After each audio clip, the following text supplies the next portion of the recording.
In a dark room, an elderly woman sits sewing a cloth. Suddenly, she hears an unfamiliar noise. She had tied empty bottles to the goat shed as a makeshift alarm, and now they clatter violently. Concerned, she goes to check, only to find everything normal. Returning inside, she checks up on her bedridden husband. She then goes to her desk and starts writing. Moments later, a deep sound echoes from the shed. The goats are moving and the bottles are clanking too. Meanwhile, the woman is now in the kitchen, chopping onions. Behind her, a wooden chair slides back on its own. She then turns towards it and stares at it. The next day, the old woman's son, Michael, and her daughter, Louise, arrive at the house to see their parents. When Louise walks in, calling for her mother, she tells Louise that her brother had been there an hour ago and they shouldn't have come here. Louise tells her no matter what, they'd still show up. Louise then finds Michael and Charlie, their neighbor, working on a car. She asks if they need help. Michael mentions that their mother looks tired, and Louise agrees, concerned about her even more. After they are done with the car, they put the tools back in the garage. During dinner, a small argument breaks out between the old woman and her children. She had been left alone for years, and now that they had returned, she no longer wants their help. Louise and Michael didn't fight back. They know it's their fault. Michael admits that they should have come sooner, but there is no point bringing that up. Later, the two siblings go out. They sit outside, talking and drinking. They get caught up with their lives, and Louise asks him how long he was going to stay. He tells her he's staying for a week. Later that night, Louise is washing dishes when the kitchen door creaks open by itself. She checks if there's someone, but no one is there. She walks back after closing it, but unbeknownst to her, a dark figure looms around her, barely visible. Her mother then calls her and the figure disappears. The mother sits awake, stiff and uneasy. Her expression is distant, almost lifeless. Michael urges her to get some rest, but she doesn't move. Instead, she mutters that this isn't what he thought. She tells him to leave, but he ignores it and goes to bed. While chopping vegetables, the old woman slices her fingers off, mindlessly with no reaction. That morning, Michael and Louise see the blood and the fingers on the counter and start looking for their mother frantically.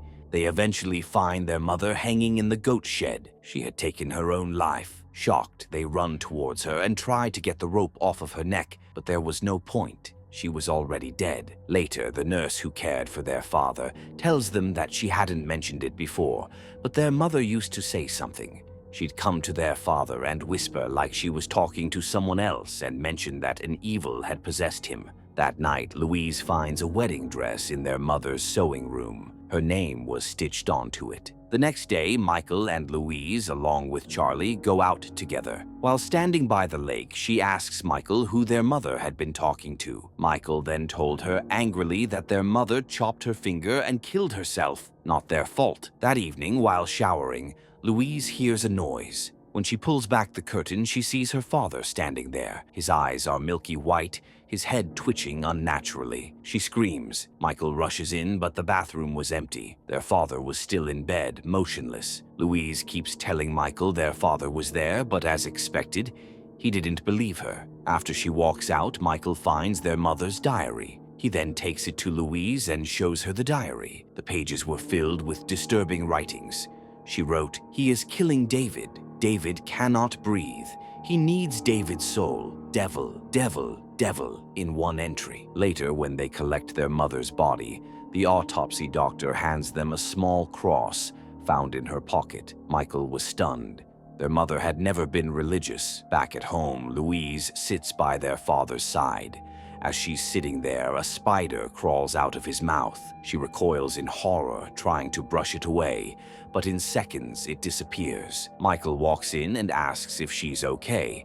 She tells him it was just a spider. After some time, he tells her he's going to sleep and goes to his room. Louise goes out to smoke a cigarette. That night, as Michael lay in bed, his room suddenly lights up. The switch had been flipped on its own. Weirded out, he gets up and goes to the window. He checks around to see if there's something. A figure that looks like his mother hovers in the air, a twisted smile frozen on its face. It isn't her. The thing had now turned its attention to him. He then hears a sound inside and turns, but when he turns back to the window, the figure is gone. The next morning, Louise wakes up feeling uneasy. When she looks in the mirror, she freezes. Lipstick markings cover her face. Panicked, she washes it off her face and rushes to check on her father. He's fine, but beside him, a lipstick tube lay on the bed. Then the landline rings. She picks up and hears her mother's voice saying that she told them not to come. Fear grips her. She hangs up, shaking. Later that day, a priest meets with Michael.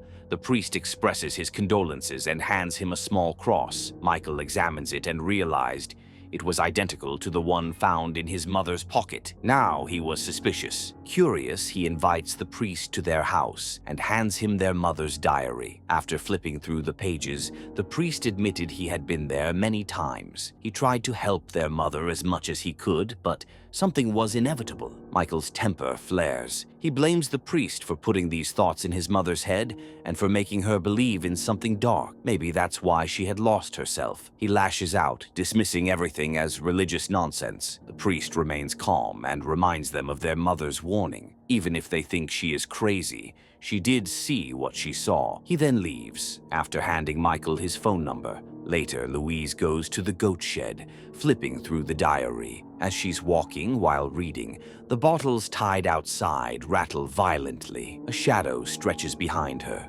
growing. Shortly after, Michael and Louise sit and talk about the strange things that are happening. Michael shares what happened the previous day. Then, at exactly 3 a.m., loud banging comes from the front door. Michael and Louise hesitate before opening it. Standing outside is the priest. Michael asks what he was doing, considering the timing. When they get close to him, they see his eyes had turned white. His voice is hollow as he calls out to them. He asks if they want some rope. Suddenly, the landline rings again. Louise, overwhelmed, rips the cord from the wall. Next, Charlie also gets a call. However, Charlie has also been tricked, as the entity then takes Louise's form, her face smeared in lipstick. It walks towards him. Under its control, he raises a gun to his head and pulls the trigger. Saturday came, and Louise and Michael checked for any sign of the priest. Footprints, a trace, anything. There's nothing. He had never been there. Louise suggests that they take their father to the hospital, but Michael thinks they should bring the doctor to the house instead. Michael left to get the doctor. Meanwhile, Louise calls the phone number the priest had given them. The call connected to a hotel room in Chicago. A different priest answers, confused. He asks how she got this number. Louise explains that they met yesterday and he gave them his number. After asking where she was, the priest hesitated and told her that he'd never been to Texas. Then he mentioned his daughter, also named Louise, had unalived herself years ago. He thinks Louise is making fun of him by calling and pretending to be his daughter. Louise tries to explain stuttering, and he told her they sounded the same. She then drops the phone. Michael returns with the doctor, who examines their father and tells them that his condition is bad and they can't move him. An argument ensues between the doctor and the siblings, but the doctor refuses to sign the paper to move their father. After he leaves, the nurse, deeply religious, tells them where love is absent. Fear takes over and the devil feeds on that. But as long as they love their father, nothing will happen to him. That evening, a baby goat returns to the shed, wounded. After this, Michael and Louise go to check on the rest of the herd. They find a massacre. All the goats had been slaughtered. With no option, they start burning the goats. Later, in the goat shed, another doe is giving birth. Michael is there to help her, but then the bottles start crackling. He takes out a knife and shouts, asking who is out there. The entity disguised as his mother walks into the shed. Michael keeps telling it that she isn't real, but the entity doesn't care. It pushes into his mind, forcing the knife into his hand. But Michael resists and manages to drop the knife. Inside, Louise sleeps beside her father. Strange noises wake her. A dark figure approaches her father, and after a lot of hesitation, she turns to face whatever it is. But her father isn't by her side. When she looks up, she sees her father's frail body lifted from the bed. He's stuck to the ceiling. She screams, crying in helpless terror. Then she wakes up for real. Her father is still beside her. She then sees a cut on his neck. She gets up to look for Michael, but he's nowhere to be found. Then Charlie's granddaughter appears and tells Louise the grim news. Charlie shot himself 2 days ago. Louise starts crying and then hears her father coughing. She invites the girl to come in because she has to check on her father. But when she turns back to her, the girl is acting strange. She asks if she smells him, and she proceeds to tell her she did. She tells Louise that he's rotting and getting close. The girl grins as Louise repeatedly tells her to leave. She follows Louise everywhere, whispering to her, until Louise collapses. When she comes to, there's no one there. Desperate, Louise calls Michael, but there's no answer. The nurse then arrives at the house. Louise calls Michael again, and this time he picks up, his voice unsteady. He tells her he had been driving all night as he can't stay there anymore.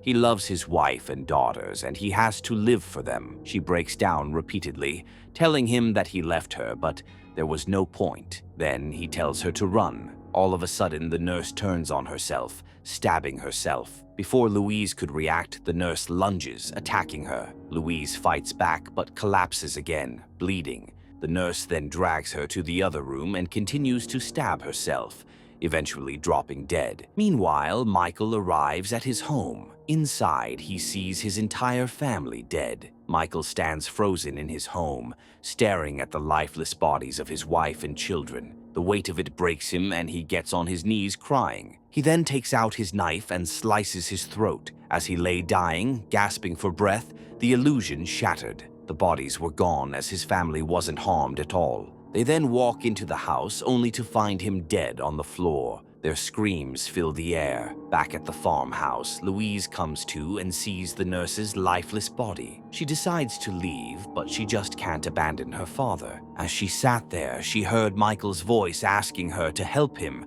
but she knew it was not Michael. Her father suddenly starts gasping for air. Then he takes his final breath. Louise sits there crying, but then she hears her mother's singing voice. When she turns around to see where the voice is coming from, suddenly the thing inside her father lunges at her. Did this story spook you out? Let us know in the comments below. For more horror movie recaps, subscribe to our channel, and we will see you on the next one. Fear awaits you.